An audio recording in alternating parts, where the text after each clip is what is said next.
अस्सलामु अलैकुम वरहमतुल्लाहि वबरकातुहू। तमाम आलम इस्लाम के मुसलमानों को ईद मुबारक।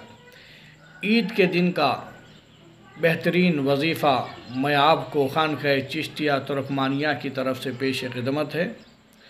जो शख्स ईद के दिन 300 मरतबा सुबहान अल्लाहि व बिहम्दिही सुबहान अल्लाहि व बिहम्दिही सुबहान अल्लाहि व बिहम्दिही पढ़े, फ़ौत शुदा यानी जो इंतकाल हुए मुसलमानों की रूह को उसका एसाले सवाब करे, तो हर मुसलमान की ख़बर में 1000 अनवार दाखिल होते हैं। और जो शख्स पढ़ता है, अगर पढ़ने वाला शख्स खुद मरेगा तो अल्लाह ताला उसकी ख़बर में भी 1000 अनवार दाखिल फरमाएगा।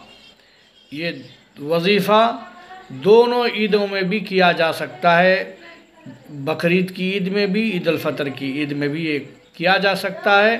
ये पढ़िए, इंशाअल्लाह अज़्ज़ व जल हमारे तमाम मुसलमानों की मग़फ़िरत हो जाए। बिलख़ुसूस फ़िलिस्तीन के मुसलमानों के लिए आप पढ़ते रहिए। अस्सलामु अलैकुम रहमतुल्लाहि।